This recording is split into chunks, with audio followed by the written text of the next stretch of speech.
Peace and welcome to the culture here on the Black Star Network. I'm your host, Farajii Muhammad. Thank you so much for tuning in and being a part of the conversation. Folks, we got a lot to cover, so we're going to just jump right in. First and foremost, the Georgia DA is facing a number of racist and intimidation, racist attacks, and a lot of intimidation as she moved forward in prosecuting the case against former President Donald Trump. We'll talk about the latest with that. Also, are Democrats limiting the power of choice? We had a heated conversation behind the scenes with my team, folks, but I'm going to bring it to you as we look at the landscape right now, as some of your major Democrats are making big moves that's going to affect the 2024 presidential election. Later on, we talk about how Black Florida churches are stepping up to teach history, and I got some other stuff lined up for you. So, folks, stay with us. There's going to be a lot happening on today's edition of The Culture right here on the Black Star Network. Let's go.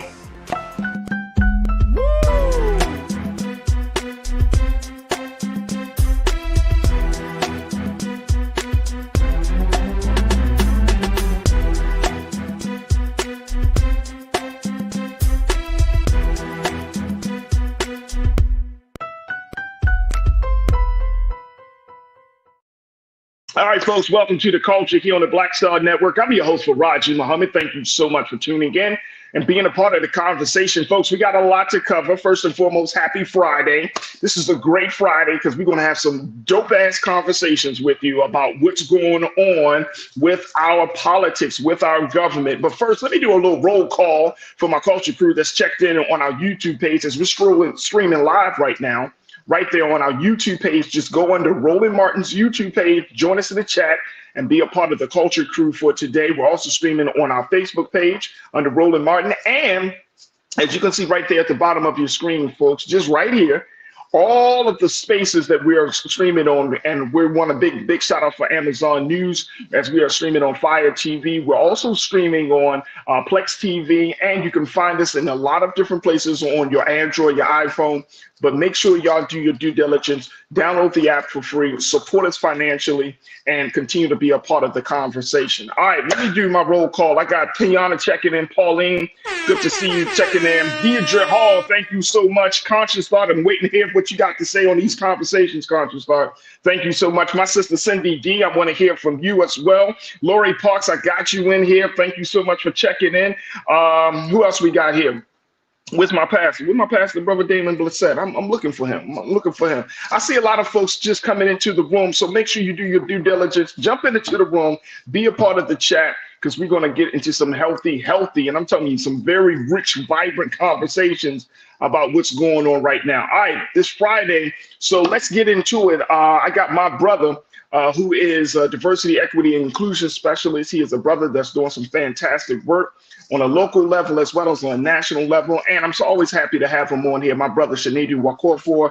Brother Shanadu, good afternoon, sir. Happy Friday. How you feeling, bro? Good afternoon, man. I'm good. Good. Hey, take a look at this. Let's talk about, there are a number of things. So I'm gonna just kind of mash it all together and we're gonna work it out. All right, Shanadu, first and foremost, this latest situation coming out of Georgia where our sister Fani Willis, the district attorney down in Georgia, she has been enduring a number of racist attacks and a lot of intimidation as a result of her prosecuting the case against former President Donald Trump. Now, are we surprised that this is the case? No. We knew that this was going to be the case, and I'm sure she did. But the issue is, one of the things she has personally expressed throughout this whole ordeal is that a lot of her information, personal information about her, her family, and folks close to her is being exposed, shared online. We talked about this, folks. Y'all remember, crew, where we talk about how there were some Trump supporters who are gotten so enraged that they're putting out personal information, like the members that were part of the grand jury against that ruled against him down in Georgia. Now it looks like this situation is it's going after the district attorney, Fani Willis. Now, as y'all know, Brother Roland talked about how Fani Willis has officially dismantled Jim Jordan as a result of him trying to oversee the investigation, calling for certain documents, some level of evidence against the former president to see if she's doing her due diligence. She's been, and we're talking about Representative Jim Jordan, Republican out of Ohio, But she's been had to endure him, and now she's enduring this latest attack, racist attacks, intimidation from a number of people, from emails to her work to even, like I say, getting close to her family. Brother Sinedu, what do we make of this? I mean, again, I expected this. I'm sure she did too. But now, do you think that there should be some higher level of security around our sister while she's doing this work against the former president? Absolutely. And it's unfortunate, and people may think this is not similar, but just looking at the intimidation, I just think of the face of Rudy Bridges when she was going to school for the first time, and all of when schools were being integrated, and all of those hecklers were trying to deter her from doing what she needed to do. And Rudy Bridges is still alive and still successful. And I think for our great attorney, I think the extent of the law needs to make sure that she's covered. And I think that needs to be on a federal level, state level. But I also think that our community, we've seen this before. This is a sister who is standing up for us, not only justice in America, but this is one of ours. We need to make sure that our community, that we are wrapping ourselves around her with good word and love and care, and just keeping an eye out, because this is getting dangerous. Because what this intimidation is meant to do is to stop anybody, but especially if you're a Black or a minority and a woman, or if you're two or more of those things that I put down, to stop you from doing what's right, what is just, what is American. And I think it should not be tolerated, and I don't think she's fazed. Oh, no, she's not fazed, but she does take this seriously. She actually has filed a court document just yesterday in Atlanta, where she disclosed that personal information about her, her family, her staff was posted online, quote, intertwined with derogatory and racist remarks. So this is hitting close to home when you start dealing with family and staff and everything for simply doing what she was supposed to do, right? Whereas some people think that she's the enemy, others think she's the hero. But in that filing, it's the disclosure filed in the motion to protect the identity of the jurors in the case. And it just highlights the ongoing threats that she's enduring as she has handed down this 41-count criminal indictment against the former president. And to your point, this is something that she has to deal with, and unfortunately, if she doesn't deal with it, it may not. I mean, this might be a situation, Sinedu, where as a Black woman, she got to pave the way. She got to be the trailblazer. Because if she starts to bow down to the pressure, if she starts to, try to hide and go undercover, justice won't be served. Justice will not be served. So I agree with you. There needs to be some serious protection around this system. Mm-hmm. You know what I'm saying? I don't think that's egregious. I think the Democratic Party needs to protect her. And I'm talking about security, folks. I'm not talking about just political protection. I'm talking about like security. Crute, share with me what y'all think should be done in this case. Should Fani Willis have physical protection? Should she get some additional protection for her family as she's going through this? I would love to hear what you got to say. We're going to take our first pause when we come forward, Sinedu. Let's get back into it. And plus, I got some other things that are happening within the Democratic Party. Big moves that are being announced over these past 24 hours. And I want to bring y'all up to speed. Stay with me. It's The Culture here on the Black Star Network.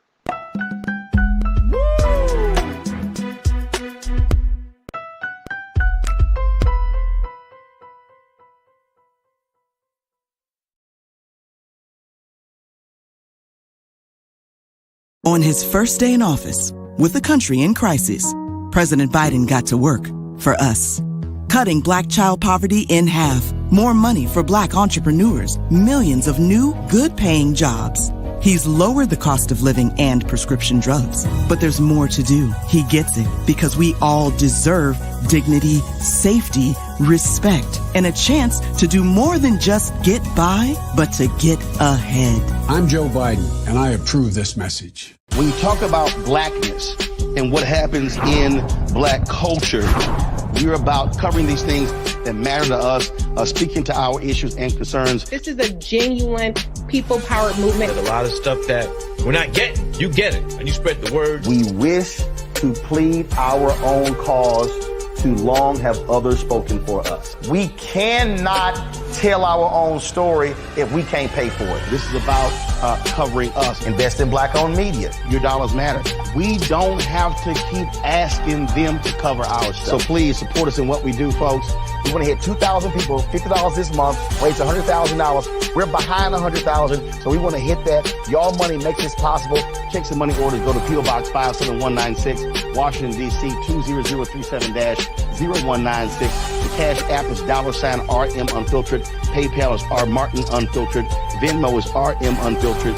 Zelle is roland@rolandsmartin.com.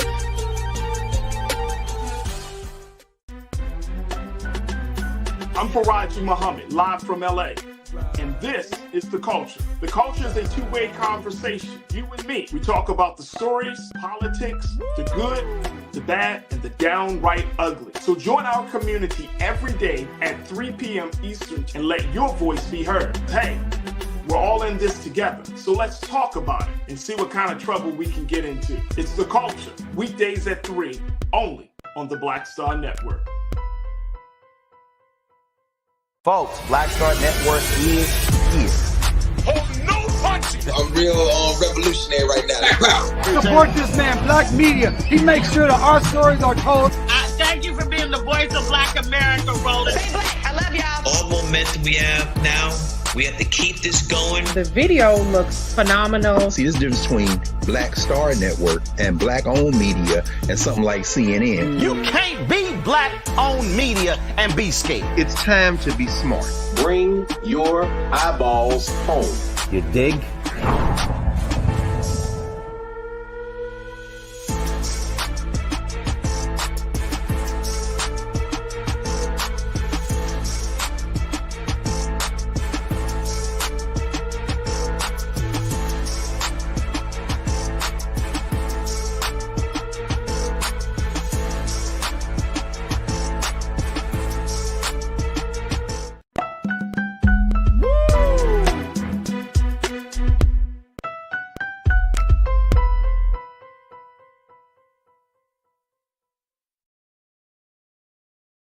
All right, folks, welcome back to the show. We've been talking about the latest situation with Georgia District Attorney Fani Willis. This is the district attorney that is leading the investigation in the prosecution case against former President Donald Trump. She is the one that levied 41 counts against the former president and gave him his fourth indictment just a few weeks ago. Now, she is enduring a number of racist attacks, intimidation, and she has officially filed a motion in court yesterday and down in Atlanta, where she has shared her concern about her personal information, the impersonal information of her staff, of her family, as a result of her simply doing her job, folks. And so we want to talk about the implications of this, especially in this highly sensitive, polarized political environment that we find this country in, that we are in this place. So we've got my brother Sinedu Okorafor, joining us for this conversation. Brother Sinedu, I want to share what some of our crew members are saying. And for all of my new crew members, the crew members that came into the chat, big shout out to all of them. Brian Christian, I see you, brother. Pastor Damon Blissett, I knew you were coming, brother. Thank you so much, brother Mike V. Thank you, Jay West. Yes, sir. Good to see you, brother. Carolyn Harrison, thank you so much for checking in. You don't like my music? Thank you. Pretty Brown Mimi 726. Thank you, thank you, thank you. So I appreciate all my crew members. In electronic harassment, cyber stalking, or federal crimes, I would think that elected officials would be violating public trust if involved. That's very true. That's very true. Very, very true. I appreciate you for posting that. Thank you. Deidre, you said she needs major protection because we are dealing with idiots who are trying to target her just because. Ain't that the truth, Sinedu? You know what? We can act as if this is not one of those crisis moments, but this is a crisis moment. We're in a time, brother, where people who are fed a bunch of lies and are essentially indoctrinated, in some cases brainwashed to believe that our system is the true enemy. Mm-hmm. And somebody may even try their hand to try to do something to cost her life. Mm-hmm. And this is the very real concern that I think we should all have, is that somebody may try to take out our sister because they don't want to see Trump brought to justice. What's your take on that, bro? I agree. And I think who I'm looking forward to, who I think this is a wonderful opportunity to speak up about this, to show that this is not partisan, is we should be hearing from former Vice President Michael Pence, because this is very similar to what he went through the day of January 6th, where he was doing his constitutional duty to continue with the results and get them certified. And people who did not agree all of a sudden wanted him to do something differently. What Jim Jordan is kind of pushing for, or what he is kind of caping for, is for somebody to do something to handle this attorney, that she be handled for doing her job, because it doesn't favor you. And I would love to hear from the other side, those who believe that this is beyond partisanship. It's just we're not going to hear it, bro. Law and order. So, Nate, we're not going to hear it. We know. Hey, look. Let me just say, let's think about the rationale, the logic behind this. Mm-hmm. If you are running for your life on January the 6th, literally running for your life, Mike Pence, all of those Republicans were running for their lives. I don't care what no one says. They were all scared. They didn't know what was going down. They didn't know how the situation was going to end up. You're running for your life on January 7th, or on January 6th. January 7th, you have an opportunity to hold those people accountable, and you never do it. You see what I'm saying? So we're in a situation, and look how long it took for Mike Pence. He was flip-flopping on the fact of whether Trump was even responsible for that situation, right? Imagine. When they were calling for that man to be hung.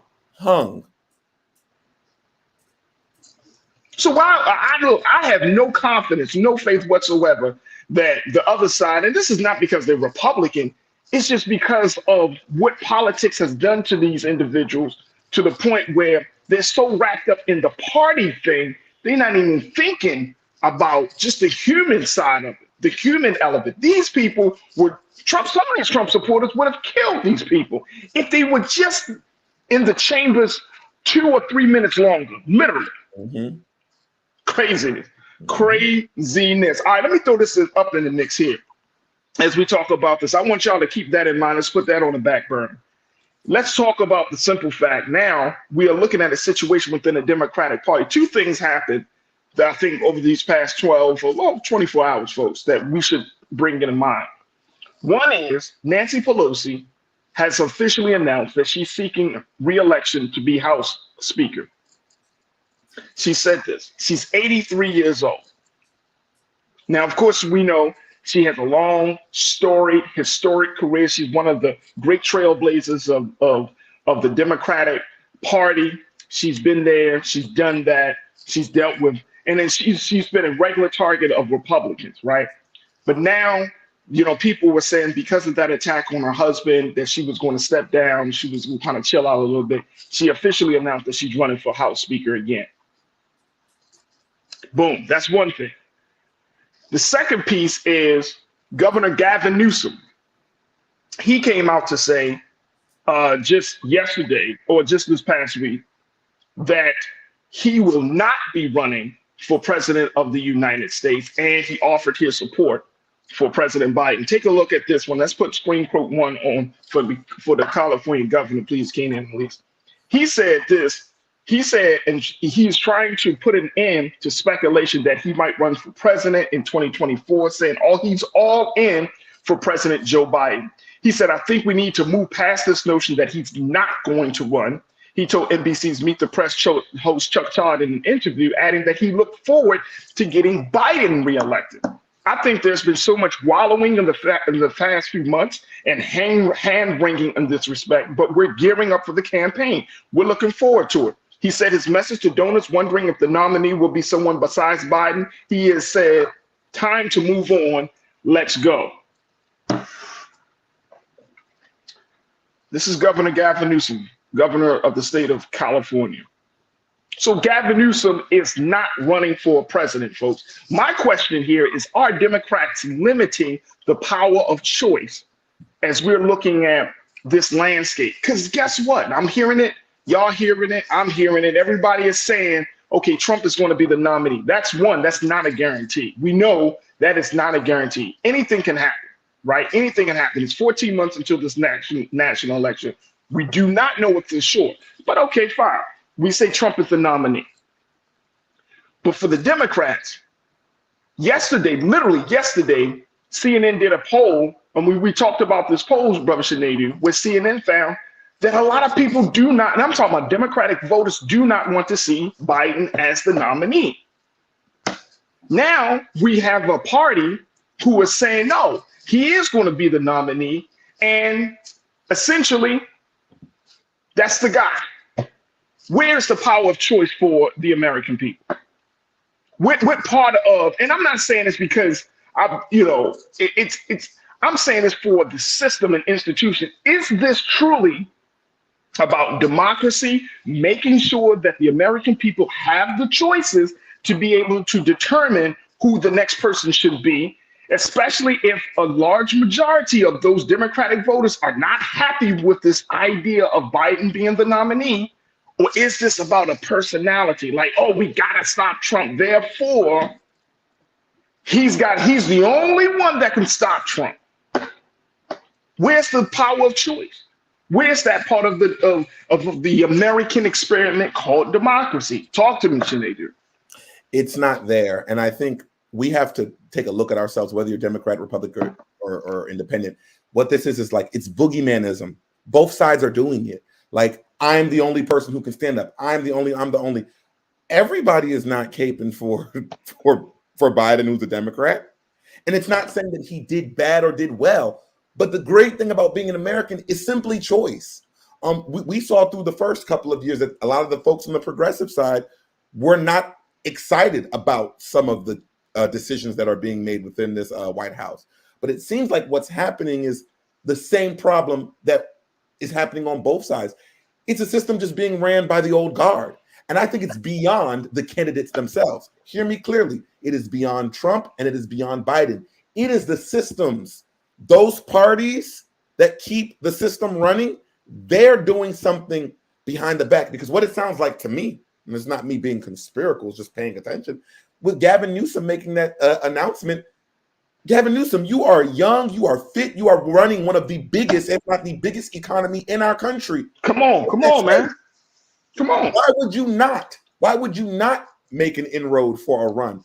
Who is telling you to sit down? And I say who is telling you because it seems like, based off of no one trying to contest against Biden, it seems as if everybody in the Democratic Party is here for Biden, and the stats and the data is not showing that. So what the hell is actually going on? That's and that's the thing. And I got to take another pause. And that's the thing. If the polls are saying people are not happy, and this is the CNN, before CNN did this poll, we talked about other polls that showed that people don't want to see a rematch between Biden and Trump over these past months ago. They said the same thing in polls. But then both parties, take a look and listen to this, folks. I want y'all to think about this. We're going to take a pause. If one party is saying we're going to nominate a man that's been indicted and impeached, regardless of what the Republican voter wants, and then another party is saying we're going to nominate a man who, even though some of y'all might be thinking he's too old, he may not have the mental capacity to do the job, even though it takes him a minute to get around to some of the progressive issues that are facing this country that need to be addressed, but we're going to still put him up a nominee. The American people, we're sitting right in the middle of this, and we're trying to figure out, well, what the hell are we doing? And then underneath all of it is fear. This fear campaign that, oh, if we don't put this person in, and I'm saying this is coming from both sides. We don't put this person in, then this could happen in Armageddon. And then if we don't put this person in, this could happen in Armageddon. But nobody is empowering the American people. Like, this is the long time, I think, for us to be putting out a fear campaign. This is the right time for the American people to become activated. Absolutely. This is the right time for us to become activated, because at this point, what's the point of having debates? What's the point of having an election? A whole process of determining who the nominee is, if it's already been determined 14 months before the election, these are going to be your nominees. And that's it. Nobody, no new ideas, Nothing new. It's just this is the guy.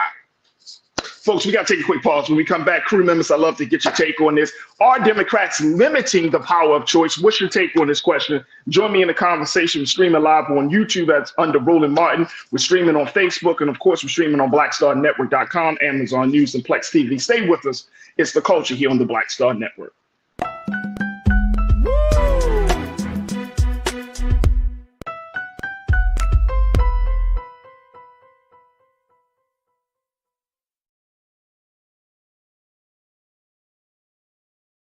On his first day in office, with the country in crisis, President Biden got to work for us. Cutting Black child poverty in half, more money for Black entrepreneurs, millions of new, good-paying jobs. He's lowered the cost of living and prescription drugs. But there's more to do. He gets it because we all deserve dignity, safety, respect, and a chance to do more than just get by, but to get ahead. I'm Joe Biden, and I approve this message. Pull up a chair, take your seat. The Black Tape with me, Dr. Greg Carr, here on the Black Star Network. Every week, we'll take a deeper dive into the world we're living in. Join the conversation only on the Black Star Network.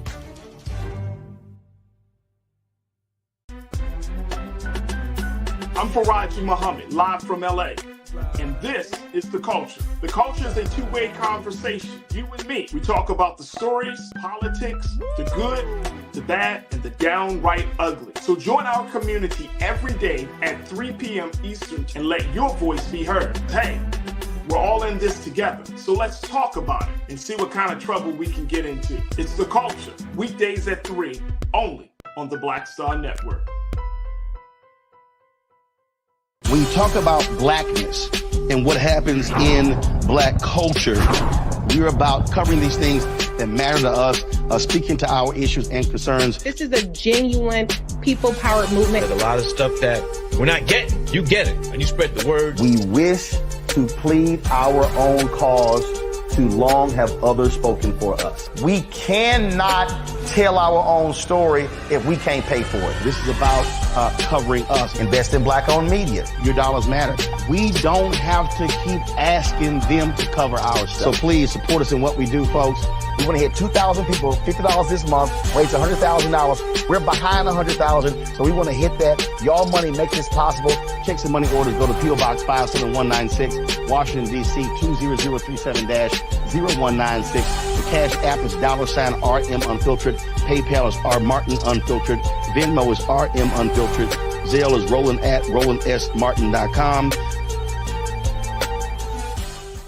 Folks, Black Star Network is here. I'm real revolutionary right now. Support this man, Black Media. He makes sure that our stories are told. Thank you for being the voice of Black America, Roland. Stay black. I love y'all. All momentum we have now, we have to keep this going. The video looks phenomenal. See, this difference between Black Star Network and Black-owned media and something like CNN. You can't be Black-owned media and be scared. It's time to be smart. Bring your eyeballs home. You dig?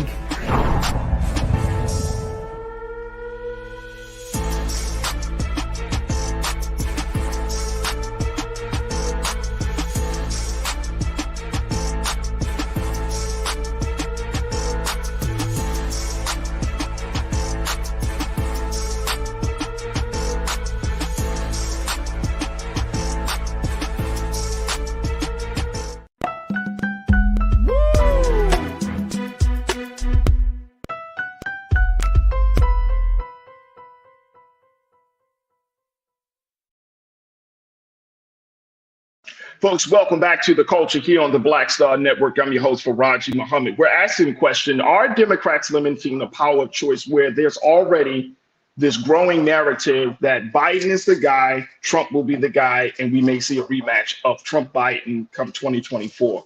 We're asking this question. Now, there's something I want to make a quick correction because I saw, Timothy, you checked in, and I don't want us to be putting out any misinformation. So, Timothy, I appreciate you for making this and correcting, saying Nancy Pelosi announced that she would run for Congress again in 2024, She did not say she was running for Speaker of the House. You're absolutely correct.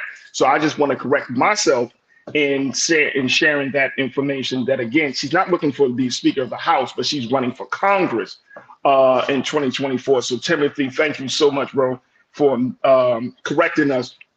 And it's all right to be corrected, because we do not want to put out any misinformation about these serious matters. So again, Timothy E. Powell, thank you for making that correction, and thank you for being a part of the culture crew. But let's look at this. Are Democrats limiting the power of choice? Because that is important. Now, look, if President Biden, I want to bring Sinead back into this. If President Biden is the guy, Sinead, right? If he is the guy for the party, then let's not put out the narrative that he is the only guy. Let go through the process. Let's have these Democratic debates. Let's go through the process. You see what I'm saying? Because now, at this point, if the American people are always thinking Trump, Biden, Trump, Biden, Trump, Biden, Trump, Biden, y'all talking about getting people out to vote, that could be a form of disenfranchisement. Because why? People don't have a choice in the matter. When people are calling for a choice, this is on the Republican side and the Democratic side. So if Biden is the guy for the Democratic Party, by all means, let's go through the process. Let's have some debates. Let's hear the plan and the visions of other candidates. Am I wrong in thinking that, Sinead? Not at all. And it's very simple.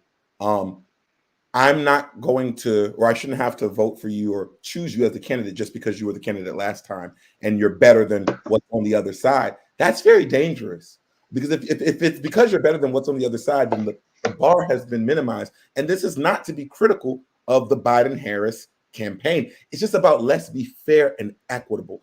I wouldn't like it if it was done either way. Why not let it be a free race? Don't pick for me, because that is not democratic.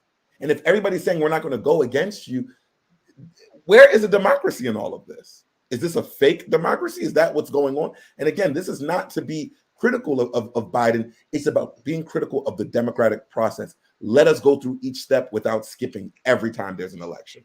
And I think that's what we're talking about, because at the end of the day, isn't this institution, this framework, this is what we're talking about, ensuring its integrity. And if we start getting into a space that candidates for this office are already, or nominees rather, the nominee is already determined, and these two people are already, I'm concerned that people will be turned off, that we may actually see a lower voter turnout. Some people said, and we were talking a little bit about this yesterday, Sinead, that some people said that like third party candidates, you might have like a Dr. Cornel West, who could bring some new ideas to the table. See, for me, it's not about personality as much as it is about principles and ideas. We're talking about ideas, folks. Y'all want to know what's going to save America, quote unquote? New ideas. But new ideas can only come from people who have an empowered and progressive form of thinking. But the ideas have to be fresh. They have to be, like I said yesterday, we have to look at old problems from a different and new perspective. And sometimes we need that. Yep. We need that. Because see, here's the thing. Suppose Biden wins the presidency, right? And this is very real. Some people talked about his cognitive ability. If something were to go wrong, this is not, I'm just throwing out there what the talk is. Some folks are concerned that if his cognitive ability goes wrong, then Kamala Harris will step up naturally, right? That's the protocol. But it doesn't have to be a situation where it's like, if we put all the hope in one person instead of putting all the hope behind a specific idea or a larger cause. And that bothers me a lot, Sinead. That really bothers me a lot. You know what I'm saying? And it's strange for me to say this in terms of, because I know what this country has done to our people. I know what this system of government has done to Black and brown folks from around the world and have marginalized and disenfranchised them. But I am a true believer of ideas. I'm a true advocate of of making sure that if we're talking about making progress, we can't have the same ideas. Now, if we're going to put our eggs in the Biden basket, if we're putting our eggs in a Biden basket, here's the question. Are we going to bring so much fire that within the first year, we expect to get reparations, a major reparations piece of legislation nationally? We expect to get that policing bill through nationally. We need to hone in 3 or 4, or maybe 5 pieces of legislation that's been sitting that we can, this got to be a plan, a guarantee that it's going to get through within the first year.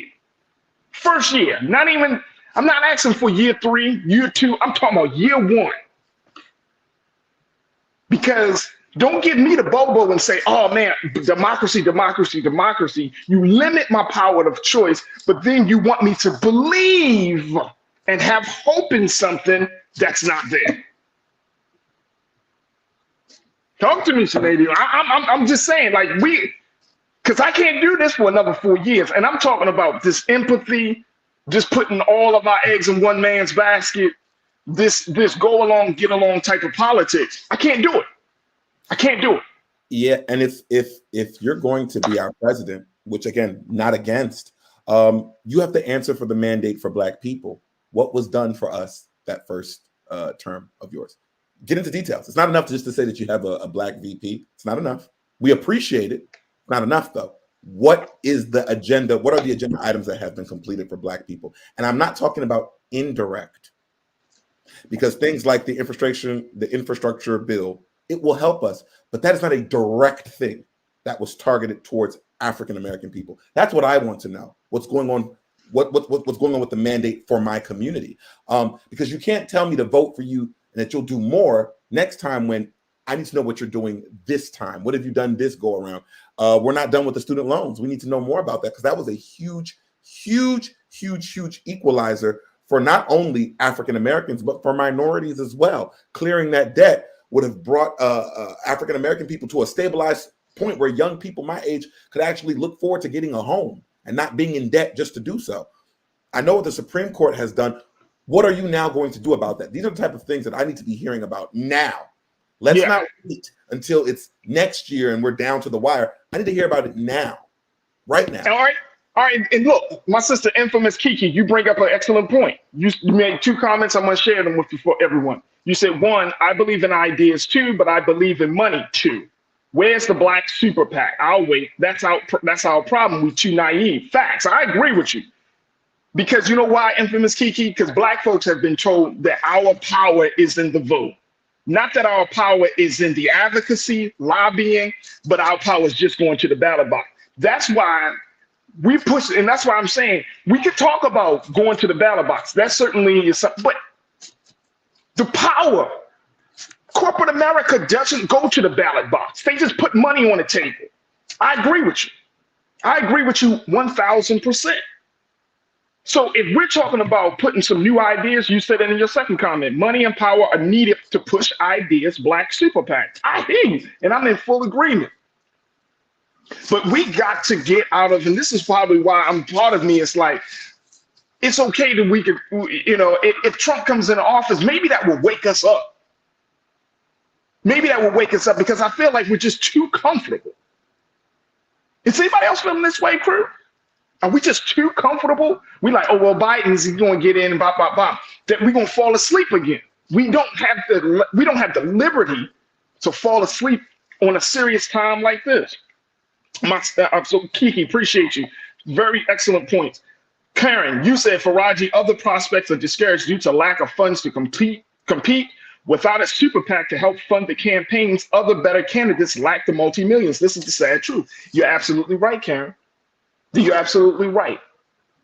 But so maybe there's got to be a different plan, a different strategy, a reprogramming, a re-education of the Black voter.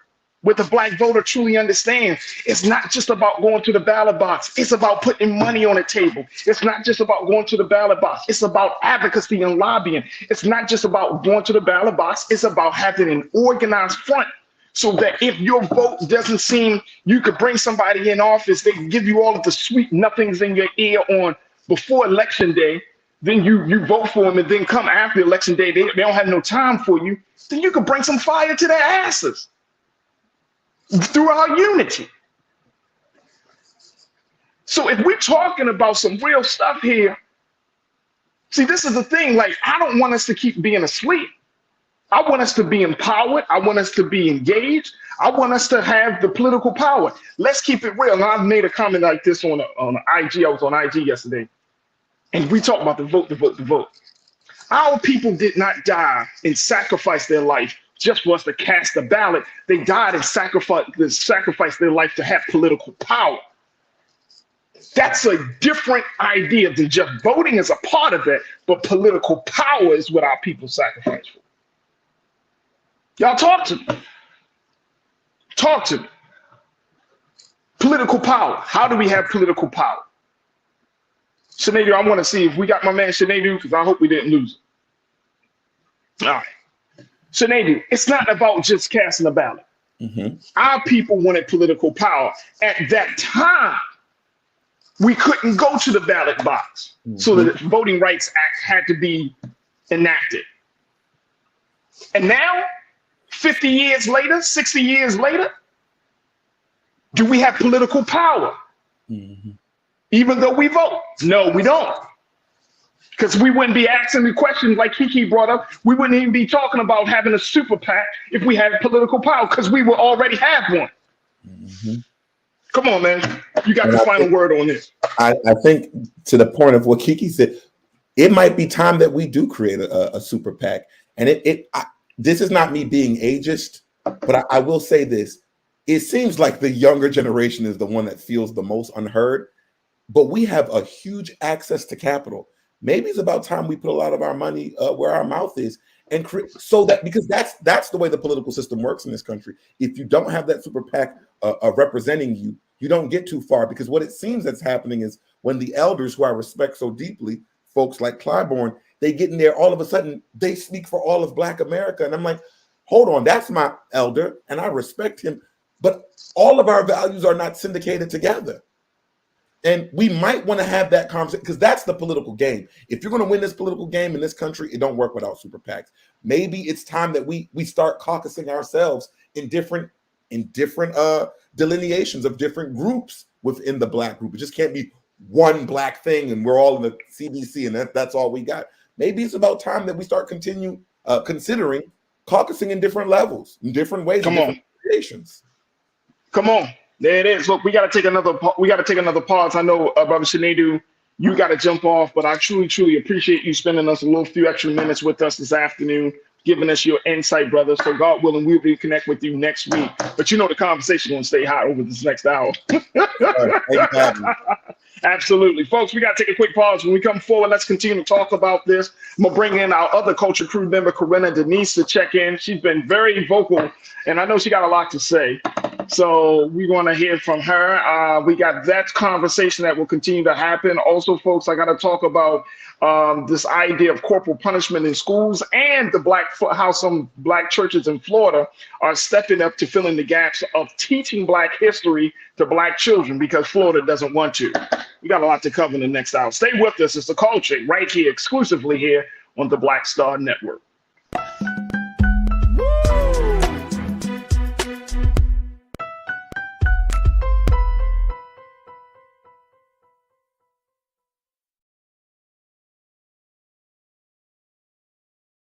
On his first day in office, with the country in crisis, President Biden got to work for us.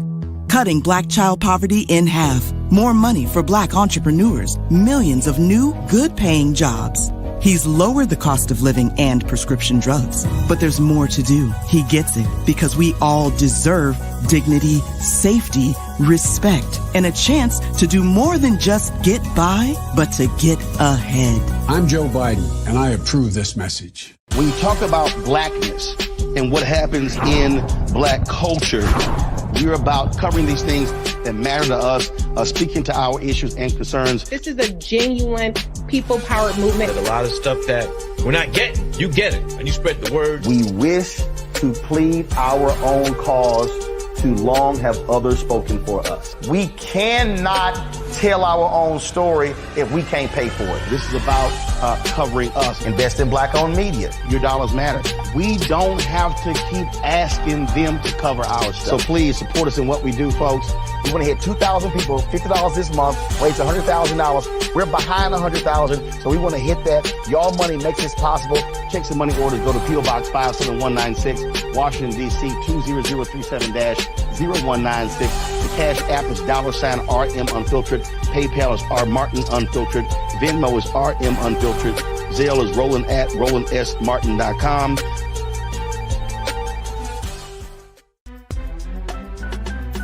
I'm Farajii Muhammad, live from LA. And this is The Culture. The Culture is a two-way conversation. You and me. We talk about the stories, politics, the good, the bad, and the downright ugly. So join our community every day at 3 p.m. Eastern and let your voice be heard. Hey, we're all in this together. So let's talk about it and see what kind of trouble we can get into. It's The Culture, weekdays at 3, only on the Black Star Network. Folks, Black Star Network is here. Oh, no punching! I'm real revolutionary right now. Support this man, Black Media. He makes sure that our stories are told. Thank you for being the voice of Black America, Roland. Stay black. I love y'all. All momentum we have now, we have to keep this going. The video looks phenomenal. See, this difference between Black Star Network and black-owned media and something like CNN. You can't be black-owned media and be scared. It's time to be smart. Bring your eyeballs home. You dig?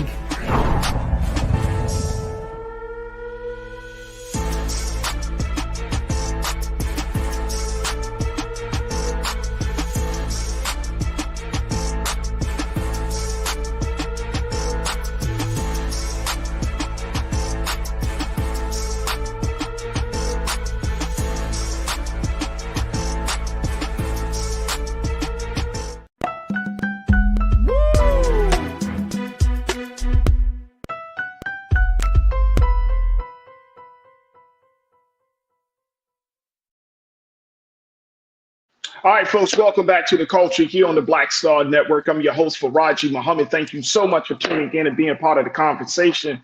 Folks, I want to do a due diligence and make sure that we continue the conversation on the others, finish the conversation we just had before the pause, because I think it's important. And so many of you are checking in as we're streaming live on blackstarnetwork.com, Amazon News, on your Fire TV, Plex TV. We're streaming on Facebook. We're streaming on YouTube right now under Roland Martin. And so many of you have been checking in from all across the country to share your thoughts on this big question that we're posing for our big culture convo, which is, are Democrats limiting the power of choice? Are Republicans, we could throw Republicans in it, the same thing, where we're talking about two men, Biden and Trump, possibly being the nominees for both parties, possibly having a rematch for the 2024 election, and the implications of this. Now, infamous Kiki, you checked in and you brought up an excellent point talking about the value, the importance of super PACs. And I agree with you. Money has to be behind it, because that's what moves politics nowadays, money, but unity. Having an organized group of citizens is also the other part, right? So you're absolutely right. And that's what a super PAC, that's what a PAC does, that you have an organized group of people who are putting some money up, and they are determining which candidate speaks to their interests. And then when they find a candidate that has some similarities to their interests, then they go and they vet that candidate. And they inform that candidate, look, you seem like you're on the same page as we are. So here's what we would like to do. We would like to support you, but here are our agenda items. See, and I think for Black people, we have been given the bobo. We have been given the dog and pony show. You have other groups of people, you have institutions, you have corporate America that understand that nothing can move in this country without money. They understand that in order to get a politician's attention, to get your interest on their agenda, that you got to put money on the table, you got to show force. But Black folks, we have always been just taught a very small level of political engagement. Just vote. Not lobby, not creating super PACs, just vote and everything will be okay. And I'm saying, and I want to bring my sister Corinna Denise in a moment, and I'm saying, is this message resonating with people to the point that encourages people? And I truly believe, as strong as a message that it is, as good as a message that it is, it's not resonating, because if we want to fall back on the historical context of the historical relevance of voting, you're not going to get the same level of connection, especially from the next generation, the new voters, the 20 plus year old voters, because unfortunately, our culture does not respect history at this point. And our culture, outside of the past year or two, when you start talking about 1950s and 1960s or anything, you start to lose people, unfortunately. Now, you tell me if I'm wrong, and if I'm wrong, I'm willing to, correct myself. But it's not resonating. Now, does that mean that we should stop telling people not to vote? No. But I think we should definitely have some other things in the arsenal. I think we should really have some other tools in the toolkit. Let me bring my sister in. Corinna Denise. Corinna, you lighten up the chat. You know it. Happy Friday. Happy Friday, Corinna. Always a pleasure to talk to you, as you are working in the education space. You're an activist as well. But you lighten up the chat today.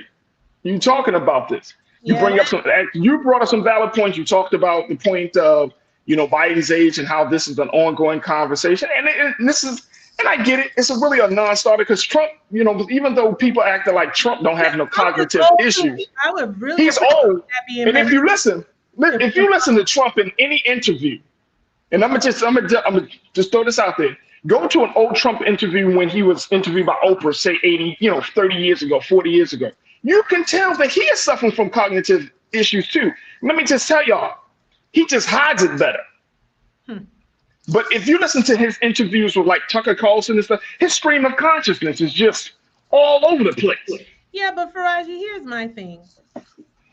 In my view, the conversation all around Biden's age is irrelevant right now. Okay. I get you. Let me tell you why. Because if we're really going to have a conversation about age, it needs to be substantive. Okay. If we're going to talk about age, why are we just talking about the president when nearly the whole damn of Congress, okay, the Senate, a whole bunch of old folk are up in there? But why are they there? Because not enough of us are voting. Not enough of us are running for office. They don't have to be there. I don't think that's the only reason, though. No, it's not the only reason, but it's one reason. It's a couple of reasons. Why are they? Nancy Pelosi is talking about going back to Congress. She's 83 years old. Okay, so then who is contesting her seat? Who is rising up against her? So I don't know. I don't know. We're complaining. If anybody, hey, look, let me throw it out there. If anybody that lives in San Francisco and is in the chat, tell us who is contesting her seat. Because this is what I've learned living in Baltimore.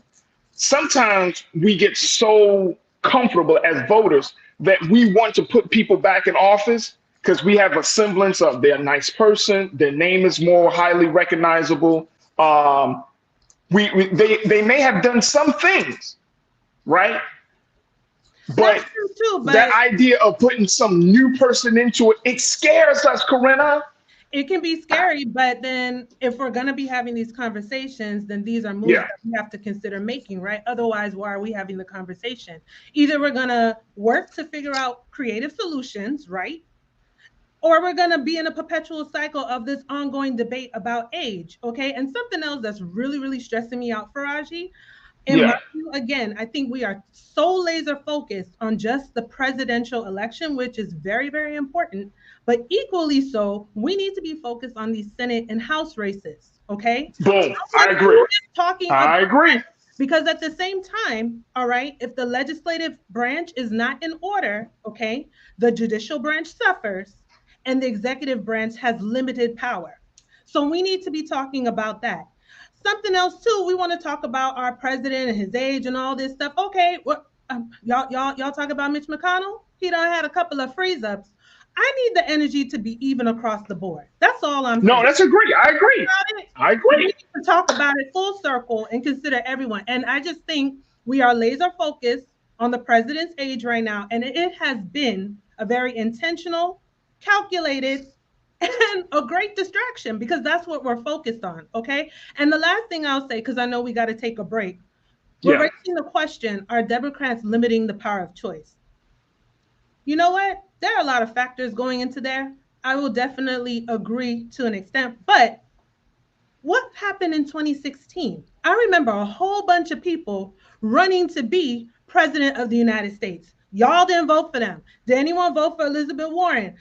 Then Senator Kamala Harris, Cory Booker, all those people who were running for the presidency. It's like, oh, and then we're voting for the lesser of two evils.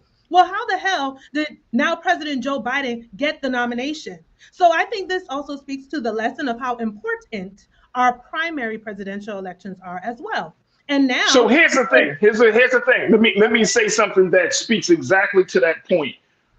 At that point in 2016, right, we had more candidates, we had more choice, right?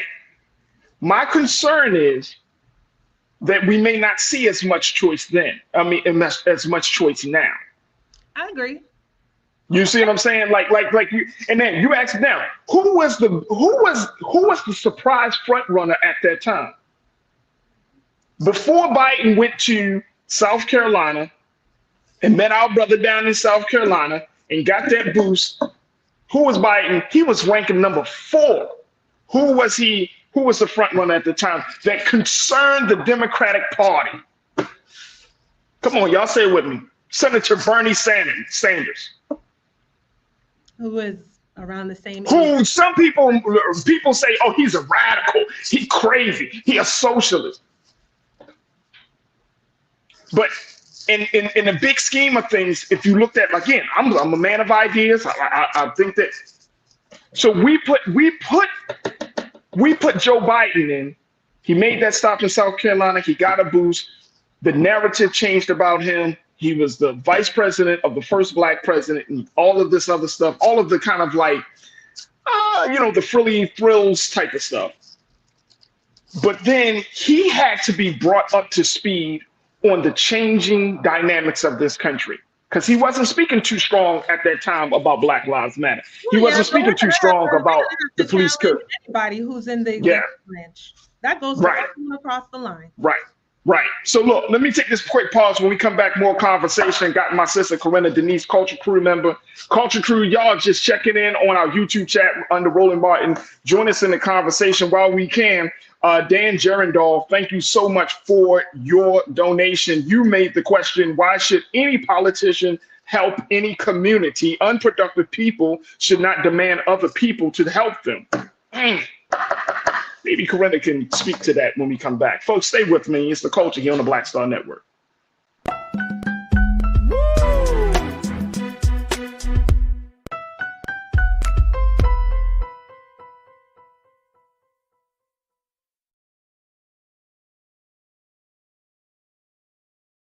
President Biden has delivered for Black America. More funding for Black entrepreneurs. Millions of new good-paying jobs. He's lowering the cost of medications and the cost of living. Joe Biden is delivering for us, and that's the facts. Folks, Black Star Network is here. Oh, no punches! I'm real revolutionary right now. Support this man, Black Media. He makes sure that our stories are told. Thank you for being the voice of Black America, Roland. Stay black. I love y'all. All momentum we have now, we have to keep this going. The video looks phenomenal. See, there's a difference between Black Star Network and Black-owned media and something like CNN. You can't be Black-owned media and be scared. It's time to be smart. Bring your eyeballs home. You dig?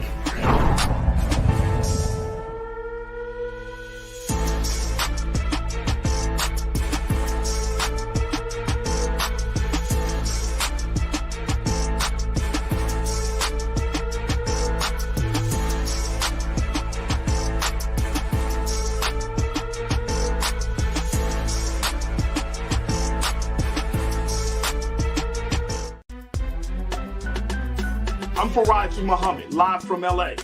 And this is The Culture. The Culture is a two-way conversation. You and me. We talk about the stories, politics, the good, the bad, and the downright ugly. So join our community every day at 3 p.m. Eastern and let your voice be heard. Hey, we're all in this together. So let's talk about it and see what kind of trouble we can get into. It's The Culture, weekdays at 3, only on the Black Star Network. When you talk about blackness and what happens in black culture, we're about covering these things that matter to us, speaking to our issues and concerns. This is a genuine people-powered movement. There's a lot of stuff that we're not getting. You get it, and you spread the word. We wish to plead our own cause. Too long have others spoken for us. We cannot tell our own story if we can't pay for it. This is about covering us. Invest in black-owned media. Your dollars matter. We don't have to keep asking them to cover our stuff. So please support us in what we do, folks. We want to hit 2,000 people, $50 this month, raise $100,000. We're behind 100,000, so we want to hit that. Y'all money makes this possible. Check some money orders. Go to P.O. Box 57196, Washington, D.C. 20037-0196. The Cash App is $RM Unfiltered. PayPal is R Martin Unfiltered. Venmo is RM Unfiltered. Zelle is Roland at RolandSMartin.com.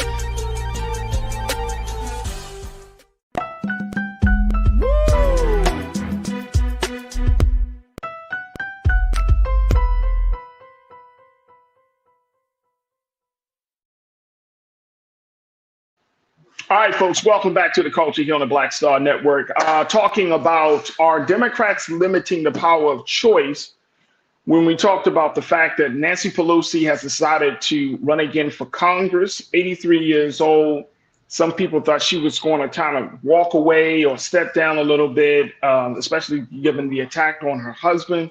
But she has decided, she has announced that, no, I'm going to be back. I'm going to still stay in the thick of things. I'm going to stay in the fray.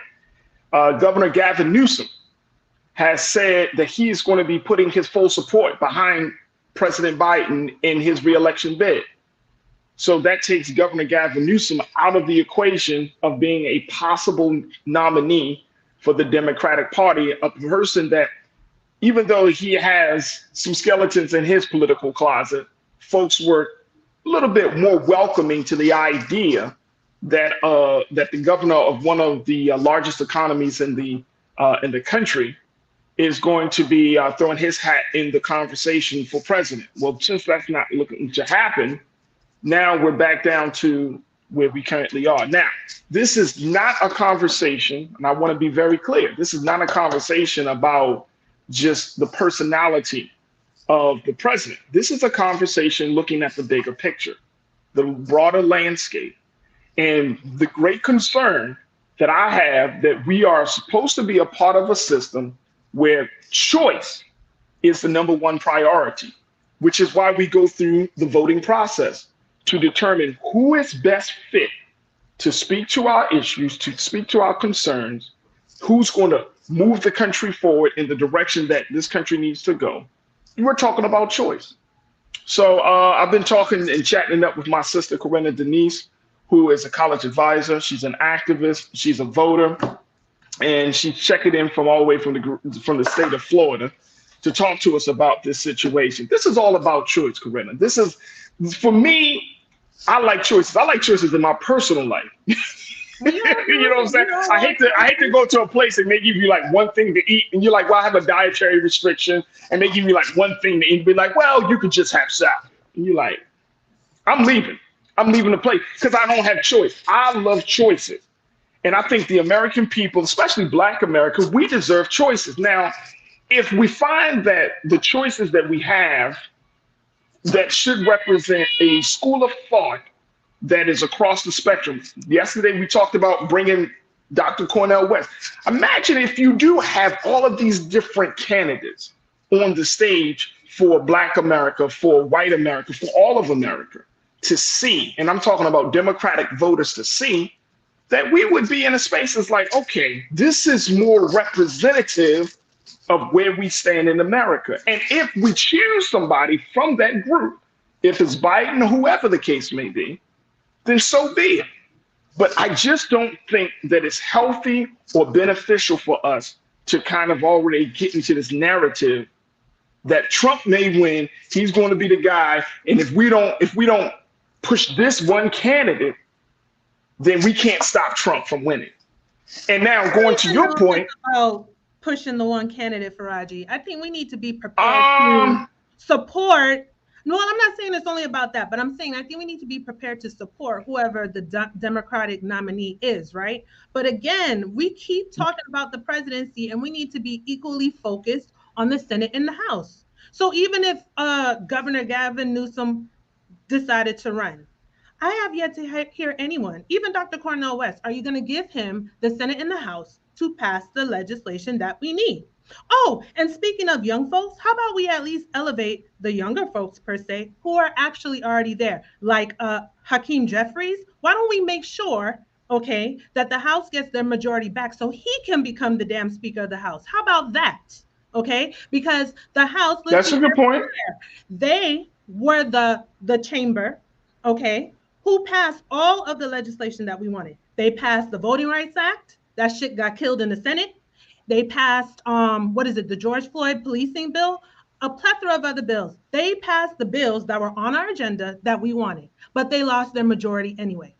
Why the hell did that happen, Farajii? Why isn't Hakeem Jeffries the speaker instead of minority leader? So we need to also focus on 2024 to make sure that he is in that position. I agree. I agree. I think VP, Speaker of the House, let's make sure we get that in order too. And I hear what you're saying. I really do. But I think when we stay laser focused in that area, these other important areas are being swept under the carpet. And we need I agree. I agree. Look. Hey, Corinna. Hey, Corinna, the point you're bringing up is exactly the point we need to hear. And I totally agree with you, because even though people, and this is the response I give people when people say, well, if Trump gets in office, we're in trouble. But we still have the states. Trump is and I'm saying, it may not be him, but if it's a person who thinks like him, you still have states that have a lot of control in this quote unquote democracy. Farajii, you have a lot of states. So you still got governors, you still got senators. Say it again. If a GOP nominee gets in power, we are done. Okay, we should already be. Okay, but look, let's put this back. I wasn't around for this, but I know that based upon my history, people say the same thing about Nixon. People said the same thing about Reagan. People said the same thing about George Bush Sr. People said the same thing when Al Gore was running. Who was he running against? Dan Quayle? No, it wasn't Quayle. But people have said the same thing every time. And I'm saying that where we look at history every time, even George Bush Jr., people say, if he gets into office, we're done. Well, this time we have, and I'm saying there's got to be a different strategy, Corinne. There's got to be a different message. Maybe it's just me. Maybe I'm thinking too crazy. Well, we got to get some more power first. Then we can exercise different messages and whatnot. But until we decide to do that, like I said, remember in Lafayette Park when Trump let the bomb off on the protesters? He wanted to have us under martial law. If the military had been to his will, we would be under dictatorship as we speak. Okay. Well, but see, wait a minute, hold on though. But what is the big word that you just mentioned in that? If.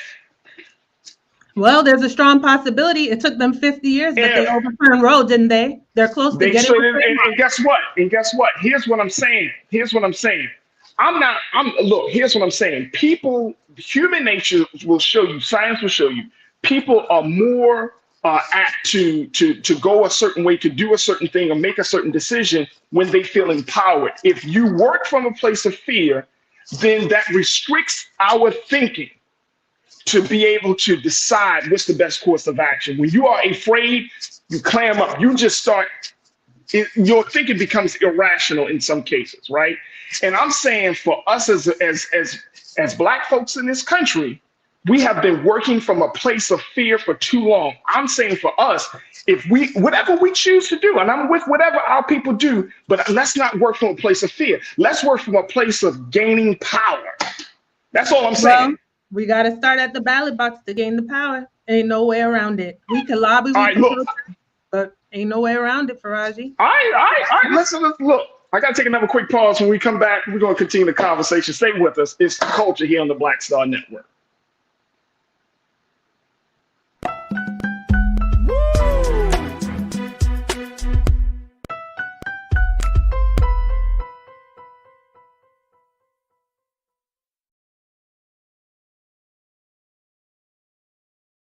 On his first day in office, with the country in crisis, President Biden got to work for us. Cutting Black child poverty in half, more money for Black entrepreneurs, millions of new, good-paying jobs. He's lowered the cost of living and prescription drugs. But there's more to do. He gets it because we all deserve dignity, safety, respect, and a chance to do more than just get by, but to get ahead. I'm Joe Biden, and I approve this message. Folks, Black Star Network is here. Oh, no punches! I'm real revolutionary right now. Support this man, Black media. He makes sure that our stories are told. Thank you for being the voice of Black America, Roland. Stay black. I love y'all. All momentum we have now, we have to keep this going. The video looks phenomenal. See, there's a difference between Black Star Network and Black-owned media and something like CNN. You can't be Black-owned media and be scared. It's time to be smart. Bring your eyeballs home. You dig?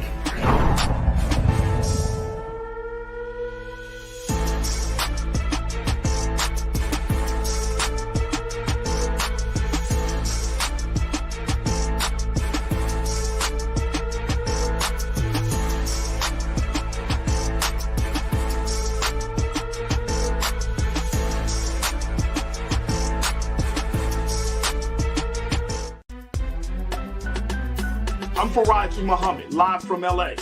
And this is The Culture. The Culture is a two-way conversation. You and me. We talk about the stories, politics, the good, the bad, and the downright ugly. So join our community every day at 3 p.m. Eastern and let your voice be heard. Hey, we're all in this together. So let's talk about it and see what kind of trouble we can get into. It's The Culture. Weekdays at 3, only on the Black Star Network.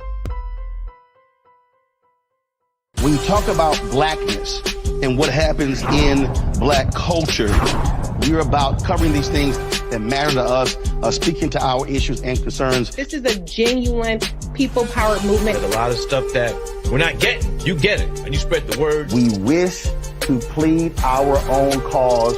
Too long have others spoken for us. We cannot tell our own story if we can't pay for it. This is about covering us. Invest in Black-owned media. Your dollars matter.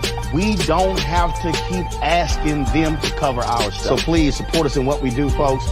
We want to hit 2,000 people, $50 this month, raise $100,000. We're behind 100,000, so we want to hit that. Y'all money makes this possible. Check some money orders. Go to P.O. Box 57196, Washington, D.C. 20037-0196. The Cash App is $RM Unfiltered. PayPal is R Martin Unfiltered. Venmo is RM Unfiltered. Zelle is Roland at RolandSMartin.com.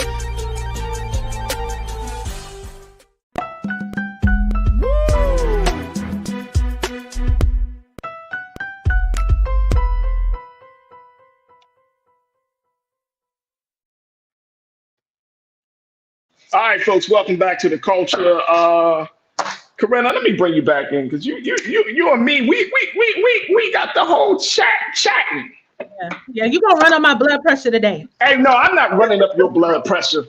No, the first thing, I got nothing but love and respect for you because of the brilliance that you bring to the table. And I agree with you. I just think that we're in Black America, we're in a very, very serious time. And I think all of us understand this. And I'm looking at the comments from our colleagues in our chat, our crew members here. Look, we all understand this. I think if nothing else, we're all on the same page. We want to see some changes. We're all trying to figure out the best way to do it, right? The best way to get there. And so when I see this situation happening, and I'm talking about all of these like moments brewing, right? It's like it's like you brought this point of young people being involved. Well, we always know that as much as the Justins are going through those situations, where are the elders in Tennessee? Where are the elders in Tennessee that are supporting the Justins? I mean, we hear about it, you know what I mean? Like, we hear about it. I'm talking about outside of Tennessee. But correct me if I'm wrong on this, crew, and I don't mind being corrected. But have we seen the elders like really take up for these guys? You see what I'm saying? Like, there's something that is happening where you got the old versus the new, the fresh versus the stale. You got, I mean, and to the point. So, not to interrupt you, but something that go ahead. Who are we considering to be an elder? Because I clearly remember Vice President Kamala Harris gathering up her team, basically saying, y'all need to gas up Air Force 2 and get me to Tennessee immediately. But that's all fine. But I'm saying on the ground level, you see what I'm saying? Like, you can get a Vice President Kamala Harris in to say something. But I'm saying on the ground level, those brothers are still catching hell. Troops. We need to see from the youngest to the oldest. That's what I'm saying. Personally, now that you mentioned, I want to say this quickly. Something I really would have wanted to see, and I think it was a missed moment for our president, was back a couple of months ago when the Justins, as we lovingly know them, were expelled from the Tennessee legislature. I thought that was really a profound moment. I really would have liked to have seen President Biden address us, right? Prime time, do something from the Oval to address how damning that was and how we're going to start to see this being reflected in our other state legislatures, right? I also think it was a missed opportunity back in, I believe it was 2022, if I'm not mistaken. Yeah, was it 2022 or 2021 when the Texas Democrats were in DC for about a month, trying to hold up the session that racist Hot Wheels was trying to have, so that would have been another time to, address the nation per se. And he never met with the Texas Democrats. So I think our elders need to show up in that way. But right now, we need everyone. I don't know if I just don't think we have time to be allocating these specific groups, the elders and this one and that one. We need everyone to rally together, because while these conversations are important, I don't want to negate that. In a sense, I don't want to live in fear, but sometimes, Farajii, in all transparency, it is kind of discouraging for me, because I'm like, damn, we are really in trouble. And I don't know if enough of us understand that, because I know what you mentioned before we went to break. Yes, under Reagan, under Bush, oh my gosh. But this time, they really can lock in the power. They know by 2043, they are done as a majority. We are the global majority. So they need to hold on to white minority rule. And we can't have any power if it doesn't start at the ballot box. A couple of weeks ago, we were talking about here in my home state, Florida. You asked me, do I see any, means to a reversal policy? Why the hell would that racist ass legislature do any reversal policy, Farajii, when there's no threat to them at the damn ballot box? So I'm not saying we're not supposed to protest. Here's my concern about that. Threaten that they're going to get fired if they don't push what we're protesting for. Then they're like, okay, whatever. They're going to calm down eventually, and we're going to move right along and carry out our agenda. And that's what I'm speaking to. I hear you. Here's my concern. We're dealing with groups of folks, not just in the Republican Party. It could be corporate America in some cases, right? But we're dealing with groups of folks that don't give a damn about the vote. And we have to change that. We don't have to. And no, what I mean by that is that they know that that's the thing that you put out to the masses of the people. But behind closed doors, they're pulling the strings because they understand that the levers of power comes down to money and being organized and holding people accountable. And those are the things, I think someone asked in the chat, one of the crew members said, well, what else can you do besides voting? Put some money on the table, organize yourself, and have a mechanism to hold politicians accountable when they don't annoy meet your the interests. hell out of your elected officials. You better. And I'm not talking about. Look. I'm talking about that level of, and see, here's the thing. We got people in our community that were willing to go guerrilla warfare, quote unquote, right? And I'm not talking about running up in people's homes and doing violence. I'm talking about guerrilla political engagement, where they will meet a candidate at a situation, at an event, and be like, well, so what's up with this? Why aren't you doing that? You know, that type of thing, right? But we got all these brilliant folks in our community that know about politics, that want to be engaged. I don't think any person who is conscious in Black America is not concerned about the state of America right now. I don't think that. I think that we're all, from the lowest quote unquote to the highest quote unquote. I think each one of us who have any semblance of consciousness, we're really concerned about Black America, because you know why? We got children. We're talking about legacy. We got our family. Like, we're very concerned, right? And I think that a lot of times people are not voting as much as we like to see, because it hasn't garnered the results that we were promised and guaranteed.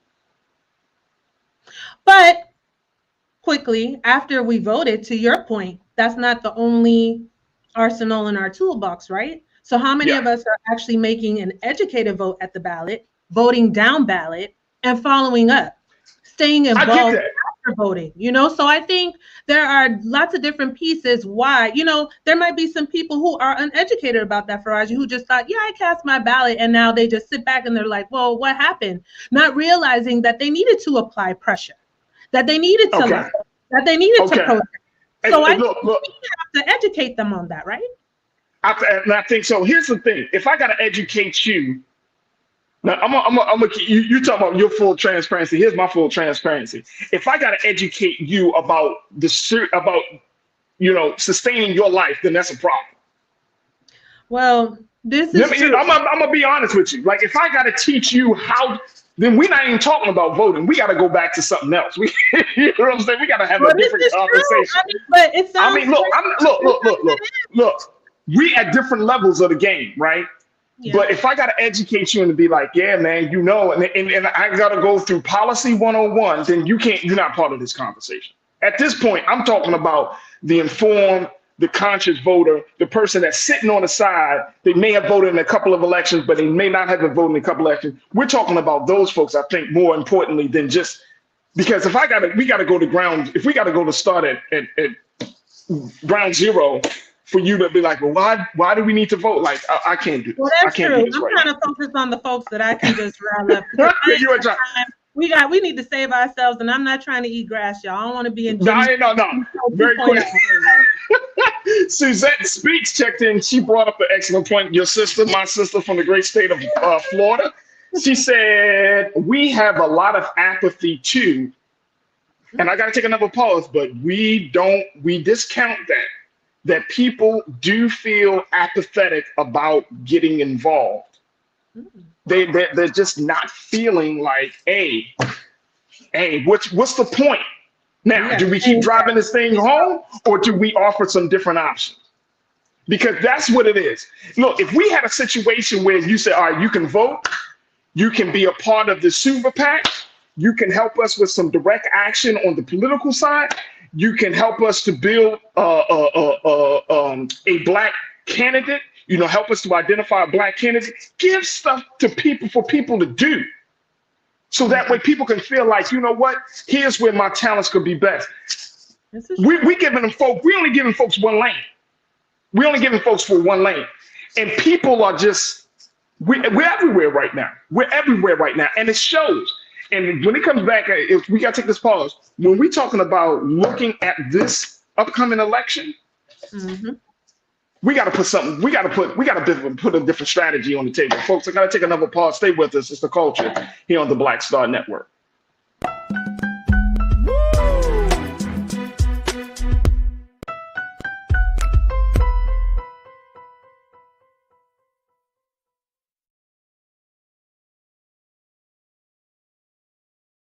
Hi, I'm Dr. Jackie Hood Martin, and I have a question for you. Ever feel as if your life is teetering and the weight and pressure of the world is consistently on your shoulders? Well, let me tell you, living a balanced life isn't easy. Join me each Tuesday on Black Star Network for A Balanced Life with Dr. Jackie.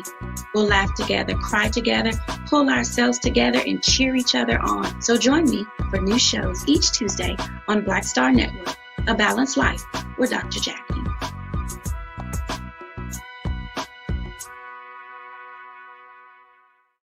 Black Star Network is here. Oh, no punch! I'm real revolutionary right now. Thank you for being the voice of Black America. All momentum we have now, we have to keep this going. The video looks phenomenal. See, there's a difference between Black Star Network and Black-owned media and something like CNN. You can't be Black-owned media and be scared. It's time to be smart. Bring your eyeballs home. You dig?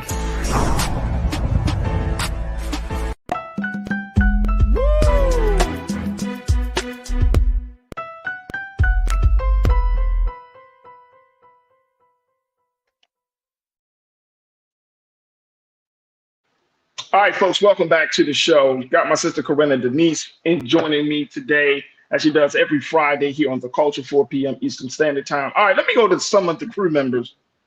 Because folks, and because Corinna always want to take me to task on Fridays, man. Mm-hmm. Let's go. All right, Benny Hill. Benny, you said we might be cousins, actually.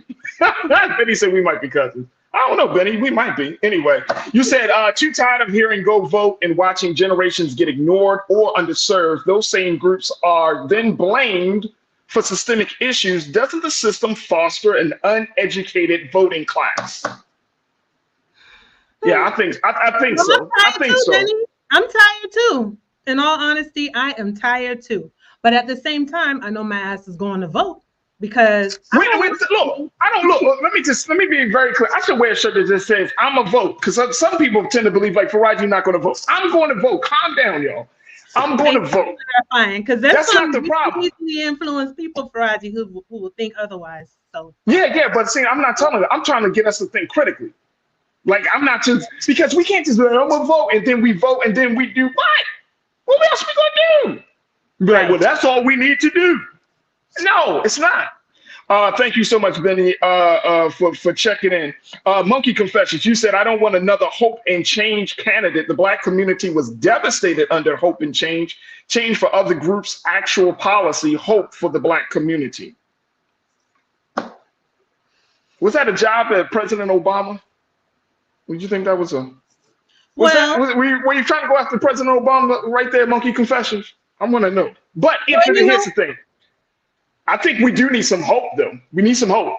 I'm not gonna discount the power of hope, because that's hope and faith is Lord. Always need hope. But you know what, Farajii, with Monkey Confessions, that last comment that was made, it makes me think back to something that Roland always talks about, how Black folks stayed at the inauguration for President Obama, and we didn't apply enough pressure. What we should have done. You know, do we realize he had a supermajority Senate in the beginning of his first term? You know, spending all this time making deals with Republicans about the Affordable Care Act, aka Obamacare. Okay, and then the bill was still weaker in the end. You know, I mean, that's not to, you know, take anything away. It has changed millions of lives. But what I am saying is that there was actually, the numbers were there to vote it in, to pass that legislation through as it was initially proposed. But we were thinking that we were working under the pretense of a democracy, right? And we spent all that time. We need to get a supermajority back. So I think we can actually start to sustain more of that hope if we actually did maybe a hostile takeover of the Democratic Party, because that's the avenue. But then, you know what, though? Fighting chance. Here's what infamous Kiki said. And I agree with you. She said we're 15% of the country's population. I think we're actually like a little bit. I think, Kiki, we're like 13%, if I'm not mistaken. So if anybody want to fact check, give us the real numbers. But the point is, we are such a small part of the population of the country. She made the point that we need other people to help us. Oh, right. Course. So we're at a point right now that if every single black person voted, we still would be in need. We would still be lacking the type of. I think that would depend on your state. Look at Brother Gary Chambers in Louisiana. Hit me. Okay. Hit me. Yeah. We always talking about how some skin folk ain't kinfolk. He was kinfolk. We saw him light up Connie's ass at that school board meeting, right? Back in 2020. Why the hell did he lose, Farajii? The numbers were there, but people didn't show up. So now we got racist ass Senator John Kennedy. Why didn't they show up? No, but here's the question. It's instead of us getting mad at the people for not showing up, we should be asking the question, well, why didn't you show up? Why didn't they show up? Why didn't you show up? Was it because they don't care? Was it because they didn't know what's happened? Was it because they weren't satisfied with something? Why didn't they show up? Of all of those things, and we got to start changing those dissatisfaction, not knowing, okay, into being satisfied, being educated. We got to flip that around. Us who are politically astute per se, and who think critically, and we have these conversations all the time. We have to start taking that back into our communities and walking people through and showing them how this impacts your life, because we are in trouble and we cannot afford to continue. If we ever want to see this, thing of democracy, because what's been unveiled more than anything is that we don't really have a true democracy. We never have. We go into other countries and we're telling them how to run their country, how they should set things up, but we don't really have that. We see that here in America right now. And a lot of the layers have been peeled off, especially within these past 3 years with the pandemic. It's kind of right in our face. And I'm worried that not enough of us are we're still kind of like in a bubble, Farajii. Like, we don't see that this could really happen where they're look at the judiciary. We need to make sure we have a super majority Senate. I need to see another 200 some judges. Okay. I agree with you. I agree with you. And this is look, here's the thing. That's exactly why we're having this conversation. Pastor Damon Blissett said that we're 13%. The pastor, he's an engineer, so he's going to give us the facts. So, Pastor, thank you so much, big brother Damon, for saying it. We're 13% of the population. But to your point, that's why we're having this conversation. If people, we're part of this democracy. And I think part of it is we haven't fully embraced what it means to have a democracy as Black folks in this current moment of 2023. A democracy does not operate on its own. It operates on the interests, the hopes, the power of the people, right? So when, as before, say 50, 60 years ago, it kind of felt like, oh, okay, we just go to the ballot box, we find and we vote our representatives in. But because of individuals like a Trump, and because of the forces that are currently polarizing American politics in this moment, right? Because of these things, now we have to wake up from being a passive citizenry to an active citizen. It was passive 50, 60 years ago. Yes. Now we are being like, what? We actually gotta encourage, we gotta advocate, we gotta do all this stuff for. Yes. That's what it is. And people gotta be, and look, to some people, to become an active citizen is scary. To other people, it's empowering. To some people, so then you're going to see some of our people working from a place of fear. Other of our people are going to embrace the moment. And as Eminem said, lose yourself and be like, you know what? I'm going to take this moment and I'm going to run with it. Yeah. I like to see myself in that group of people. Like, this is, as much as there's a lot of uncertainty that's out there about the idea of another Trump presidency. This is the greatest time for us to redefine our citizenry and our relationship to the United States government. This is the best time. Trump presidency, or one of those fools who we saw a couple of weeks ago on the GOP debate stage, I don't see another presidential election in this country. Let me just tell you, if there's another Trump presidency, it's done. I'm not going to get, no, we're not done. Then that's the spark that we need to bring ourselves up. We've already That's fuel for the fire. To happen again. We already seen the preview, okay? And we already seen how it almost went wrong. And like I said, if the military had been to the will of Trump, we would already be under a dictatorship as we speak. Okay. I'm not convinced that enough people believe or understand what happened on January 6th. You know, I wonder, and I hate to say this, but you know, I'm straight no chaser. Fortunately, there were not, but did more lives have to be lost for people to really comprehend the thing? You know what I'm saying? Like January 6th committee, they kind of just went away. And even in the mainstream media, we're talking about it as if it's politics as usual. And we need to recognize that it's not. And so all I'm saying is, let's get some superpower. How about we give the Senate the number of senators that they need so we can be like, to hell with Sinema and Manchin. Oh, do we remember them? The two who were obstructing everything that Democrats were trying to pass, right? We couldn't change the rules. We couldn't eliminate the filibuster because of them. How about we give them a good 55, hell, even 60? Then we could be like, all right, we gave you the superpower. I dare you not to pass the damn legislation and hold our ass to the fire. How about we do that? Can we do that? Instead of just sitting back and be like, well, I don't know if I want to vote for this one or that one. Can we just try that collectively in our power and then see how we can push and move forward? When we actually vote our numbers, then we can talk about a new political party. Then all those conversations. Let me tell you something. Let's keep it real, Corinne. And we got to shut down. And I know it's Friday and everybody's in their space right now. So we got to shut down. And I truly, I appreciate you so much for being with us. But let me just say this very quickly. Because of the level of voter suppression tactics that are often put, especially in these Republican-controlled states, we may not ever get to that place where our people will be able to vote in full effect. You see what I'm saying? Like, there's going to be a lot of disenfranchisement. Yeah, I see that. But look, our numbers were high when we voted for Obama. When we voted for Obama, our numbers were high, right? So it's not like we don't have the power to do that. I think right now we have to think through this process, to think through our interests. Like, what is it that Black America truly wants?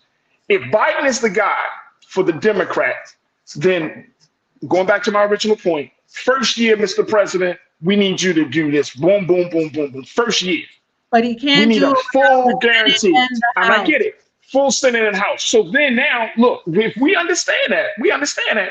So let's get our people to empower to understand the importance. And Suzette said this in the chat, how government works, to get people to connect the dots that this is not just about the president. This is about Supreme Court justice, senators, and all of that stuff, all of the smaller things underneath the state stuff. Chuck and Schumer, help people to build the majority leader in the Senate, right? Right. We need to talk about him. Majority leader wields a lot of power. Okay? We need to talk about, Speaker of the House. We need to make sure, like I said, Hakeem Jeffries, are we going to leave him as minority leader, or are we going to make him the damn speaker? Okay, we gotta keep in mind how equally important all these positions are. And we can't just be focused on the president. We got to make sure our president has some power, whoever the nominee is. And I just hope we are kind of saying, yeah, I would like to see different people too, but we're at a crossroads right now. And if Biden's the guy, then we need to support him, and we need to make sure we have the Senate and the House. Because if the House retains the power that they have now, I mean, on the mainstream, Farajii, they were kind of like, oh, they thought it was going to be the red wave and they didn't get as many seats. But you know what? They still controlled the House. No matter how little or how big, they still have control. We see little Kev just doing all kind of shenanigans, right? So we need to be thinking about all of that. Let's give them some superpower and dare them. You're not going to pass it this time. I don't want to hear anything next time about 2 senators holding up all the legislation that we need, that the House passed, that they killed in the Senate. I don't want to hear that. Okay? How about we dare them? How about we do that? Can we just try that before we sit back and get discouraged? And I understand we've all been through it and we're tired, but have we actually maximized everything to our fullest capacity? The GOP didn't give up on that road. Took them 50 years, but they overturned it. Okay, I'm in one of several states that got a 6-week abortion ban. All right. I hear you. But Black, and as you talk about the GOP, you understand that Black folks, we in a different category because we are still being, even in the Democratic Party, Oh, absolutely. Black people are the brunt of racism, sexism. We catching hell even in the Democratic Party. Ask Vice President Kamala Harris. Not about personalities whatsoever. Oh no, absolutely, absolutely. Hey, Corinna, gotta stop it here. We spent our time has been very, very well spent. My sisters, man, y'all Florida sisters, boy, y'all be burning it up. It ain't just the Florida heat. Don't sleep on us just because we got chaos going on in our state. You know? My sister Corinna Denise, y'all. Hey, yo, make sure y'all blow up Corinna's social media. Just follow her on all her social media. I follow her. She be dropping jewels and all types of stuff. Jewels and foolishness. 84. Jewels and. She did jewels and foolishness. That's what she be dropping. Don't stop. Corinna Denise, always a pleasure to have you. Thank you, Corinna. Good to see you once again. You too. Peace, crew. Peace. Folks, that's going to do it for us. Thank you so much for spending little extra minutes with us. Folks, make sure y'all do your due diligence. If you enjoyed the conversation, we had some other stories we wanted to talk to, but that's the nature of this conversation, nature of this platform. We gotta hash these things out. So I'm not mad at all, but we will certainly get to those other stories sometime next week, God willing. But make sure y'all do your due diligence. Support us here at BlackStarNetwork.com. Just go to our website today, download the app for free, follow us on social media. Your support means everything to us. Every like, please like today's show. And my sister Lana, she's always telling people, like, why aren't we liking the show? Because these views help us. It keeps us high in the algorithm. It makes sure that more people understand, can see all the things that we're talking about. So your support means everything to us. Go to our website today, BlackStarNetwork.com. And again, we want to thank all of our media partners to making sure that we get this information out there. Amazon, Plex TV, we want to thank them. Facebook, YouTube, thank you. And of course, we want to thank all of you, the Culture Crew, for joining me, being a part of the conversations, posting some fabulous comments. I mean, just some dope thoughts. I appreciate you. My sister Suzette, oh man, Suzette, we're going to bring you back in, God willing, on Wednesday. I just appreciate each and every one of y'all. And I want to thank my production team, Maddie, Chris, Shannon, Joel, and my man, King Keaton, and my sister, Lise, for making this show possible today. All right. As always, make sure y'all stick around. Stay tuned. Up next is Roland Martin and Phil to 6 p.m. Eastern Standard Time. But remember this, never be afraid to challenge what's wrong, stand for what's right while being yourself in the process. And God willing, folks, we will be back on Monday for another exciting edition of The Culture, right here, exclusively here, only here on the Black Star Network. Talk to you soon. Have a great weekend. Peace.